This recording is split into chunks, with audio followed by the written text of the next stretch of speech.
Hello there. Welcome to the start of the Big Ten 80s 3. Uh, did my picks video, of course. And the first movie we talk about is Who is Harry Crumb? Well, it's actually a pretty decent movie starring John Candy. That's what it is. I'm, of course, a fan of John Candy, Great Outdoors.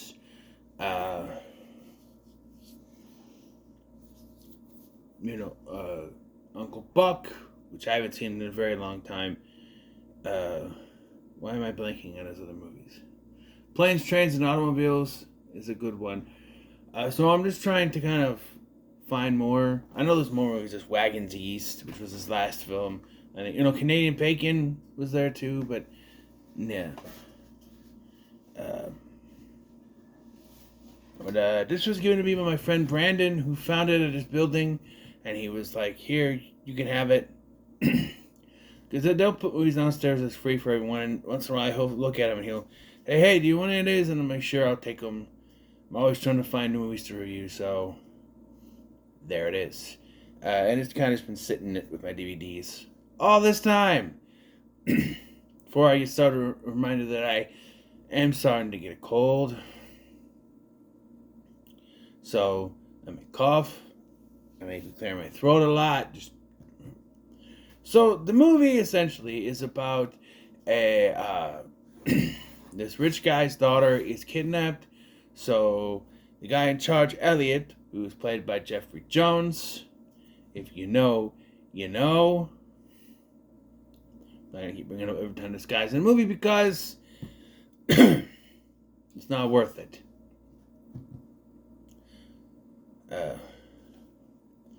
But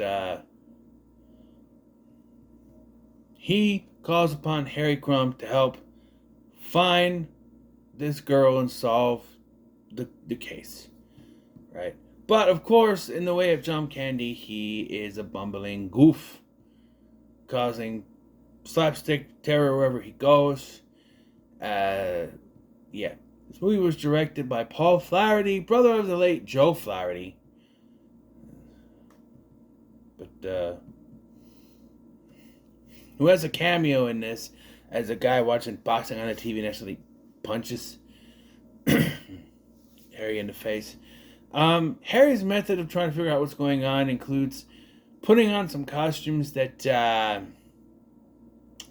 very much of the time and wouldn't be done today. Like, he dressed as a Hungarian guy from Budapest, doing what sounds like a French accent or something. I don't know. And then at one point he dresses as someone named VJ, who is Indian. And I like to think that they're talking about VJ from Octopussy. Isn't that the one where he goes to India? And the villain, the guy in there? Near Khan or something like that. Isn't he the one with the Indian one? Right? Those Roger Moore ones all blur together once you get past The Spy Who Loved Me. And then once Christopher Walken shows up in A View to a Kill, then you know. But the ones in between that, Moonraker, For Your Eyes Only. I barely remember For Your Eyes Only. It was so boring. I just know it's so boring. So yeah, a little racially insensitive. One time he looks like Albert Einstein with the poofy hair and a mustache. Yeah. One thing this film does is it shows its hand too much.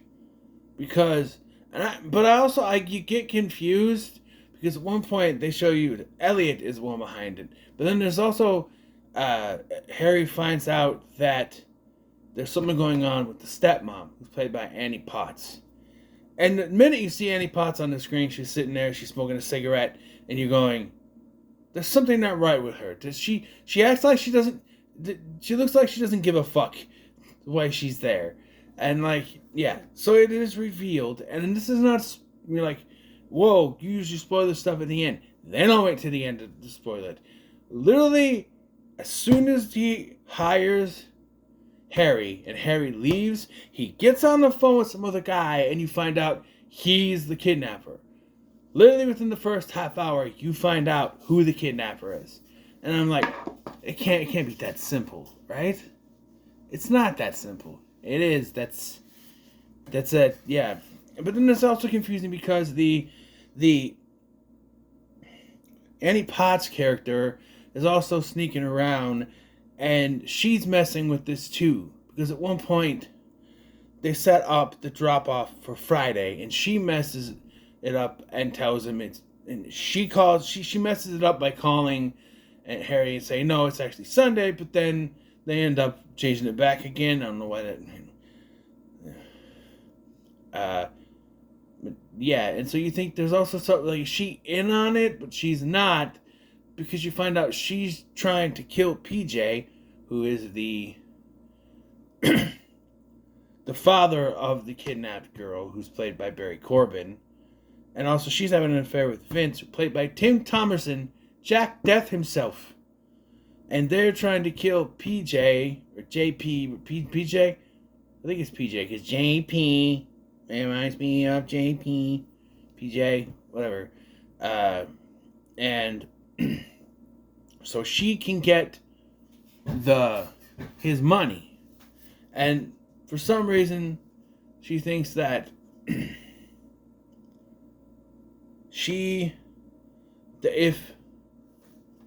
they pay the ransom and it goes through, then the dollar comes back, she won't be able to get the money. I don't know. I would assume an easy way to do it is to wait for the payoff. If you know where the payoff's going to be, plant bombs in there, and then once they go to do it, blow them both the fuck up. Or set up a thing, hire some people to set it up to where there's like a shootout, and it looks like they both killed each other to death or something. I don't know.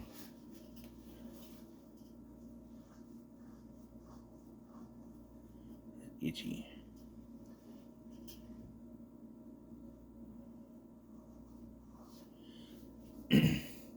I don't know. But also, would she, I know she's his wife, but would she inherit the money, or would he have something in his will that said it would go to his daughter? And maybe that's why, but he has got another daughter. Although I don't know. Nikki, played by Shawnee Smith.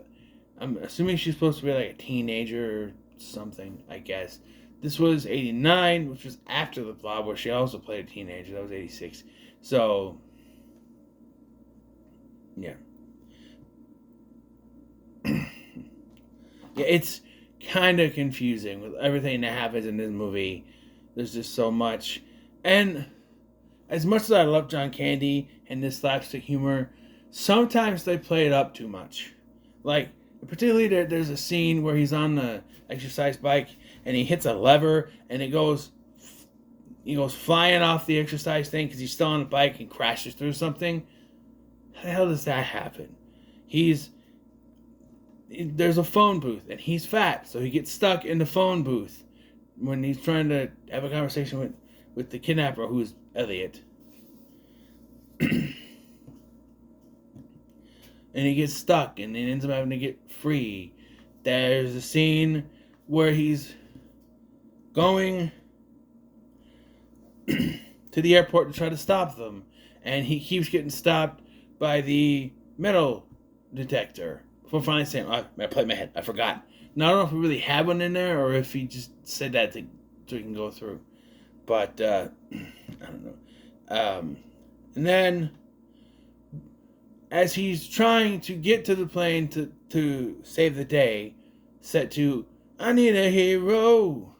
I'm holding up for a hero in the morning light, which also featured in Short Circuit 2, which I think came out the same year. So, yeah. Now, they could have just had him save the day, but because he's a goof, he crashes into something and saves the day. But kind of like Fletcher in Liar Liar, but he's not covered in baggage. You know. But, yeah. Because, Elliot, he he specifically chose Harry because he's a bumbling idiot, and he knew that Harry, he thought Harry would mess it up and not figure it out. But he quickly realizes that the wife's having an affair and points it at the wife. And then this is another one that's not going to hold up. The scene is not going to hold up very well. But it was the 80s. Elliot shows up at excuse me. Elliot shows up at the hotel room that the wife and Vince are staying in. Vince takes off to go somewhere, and he shows up, and he then blackmails her with her affair to have sex with him. Like, oh, I'll tell your husband if you don't. So, at one point, it is kind of funny because she's just like laying there smoking a cigarette and kind of just letting him do his thing. Where, but like that's the R word, pretty sure. I know he's not forcing himself down on her. She's technically letting him do it, but saying, hey, if you don't let me have sex with you, if you don't let me do that, then I'm going to tell your husband. That's no good. And being that there's Jeffrey Jones, well, that didn't age well at all. But a lot of things with him don't age very well, like the scene in Ferris Bueller. He's in the room in the house with Jeannie, and she's like, "There's a man in my house. He tried to attack me," or something like that. And it's like, yeah, it is not. No. But yeah. Lost my train of thought. Yeah, that did not age well. I don't think. A lot of stuff in this wouldn't have aged well. This is 89. Yeah.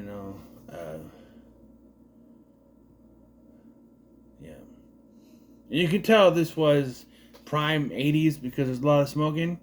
And there's a lot of smoking back then. You don't see that now. And I always get frustrated with that. Where it's like, I understand smoking is bad. But if you have a movie or a show and not one single person is smoking, that's not realistic to me.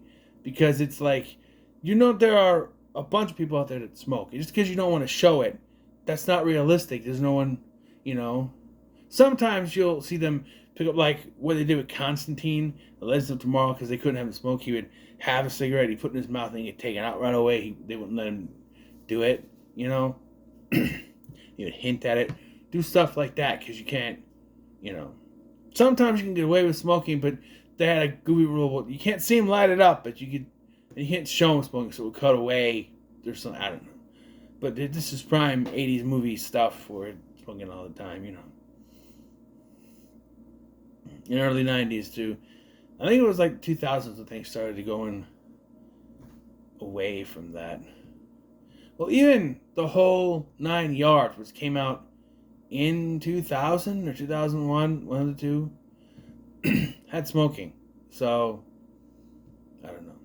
Just a little side tidbit there. But, yeah, besides, it does feel very 80s. It was 89, Like I said, John Candy's doing his best. And for the most part, he is good. There's just too much where it goes over. I mentioned the stuff. Sometimes the slapsticky stuff. And the costume stuff gets kind of overdone. Like, does he need a costume? Like, I feel like I'm watching The Master of Disguise, but I feel like this is a better movie than The Master of Disguise. But, like, every time he's doing something, he dresses up in a disguise, and it's like, okay. But he's doing this, he dresses up in a disguise, but he's also aided by Nikki, and she's not in a disguise. So, I don't know. There's also one point that confuses me, where her dad is like, well, I don't want you messing up the investigation. No, actually, she's been invaluable to me. Oh, well, I'll consider it. And I'm just like it makes you think he's involved or something. But, yeah. And again, the slapstick, he crashes the thing, which makes the guy that has the the kidnapped girl get electrocuted, so he's gone. And then they do this thing with Elliot where, because Elliot's in on it, he gets locked in a closet by Vince and Annie Potts. Because, like, she switches sides so much because she's like, when he's, like, doing his thing after the blackmail, he's like, I bet if I had money, you'd run away with me. She goes, what kind of woman do you think I am? Of course I would. She's a gold digger. And then, like, when the money comes into play, she tells Elliot, I was trying to kill my husband so I was the one who called and postponed it because I wanted to kill my husband too. There's a scene where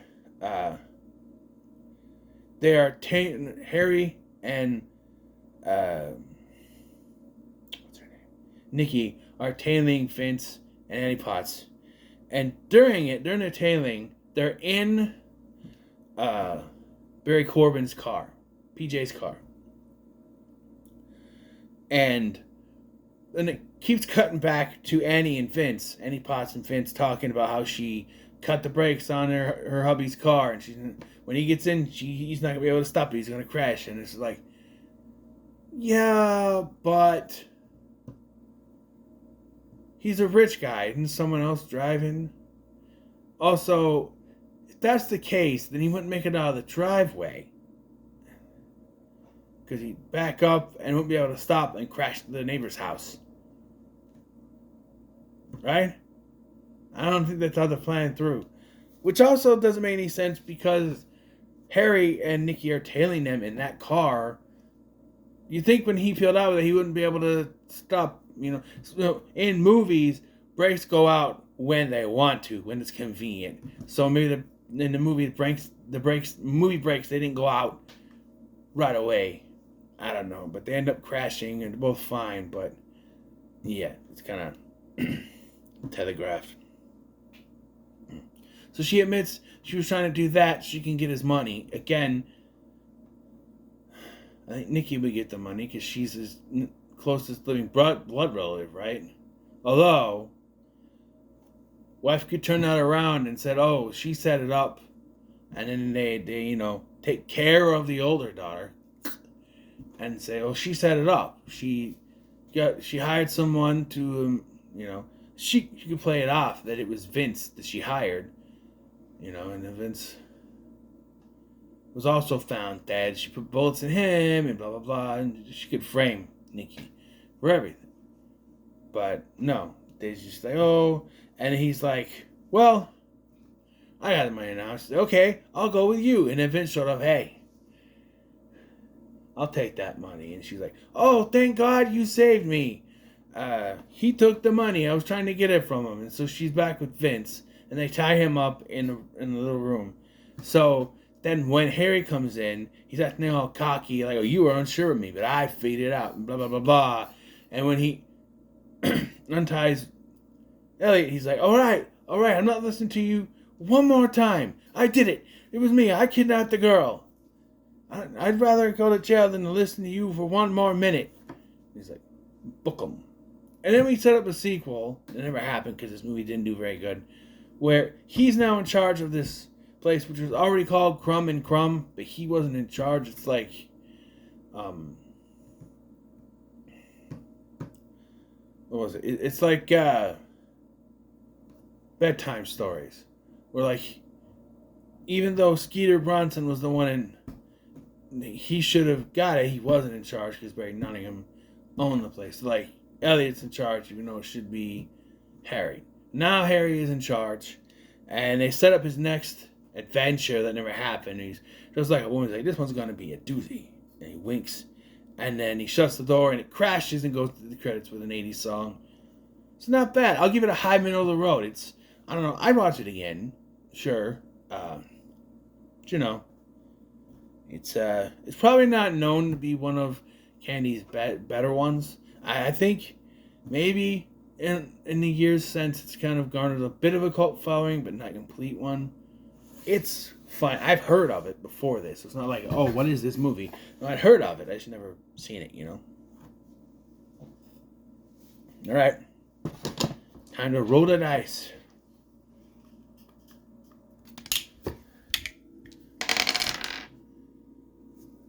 Roll that again. 2? You said it. 2. 2, right. Alright. 2. 2.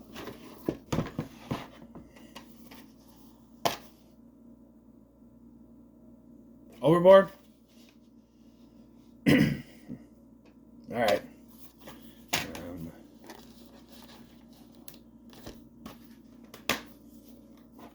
That's the next one. So what are your thoughts on Who is Harry Crumb? Let me know in the comments below. Make sure to like, share, and subscribe. Thank you for watching. I've been Scotty, and I'll see you in the next one.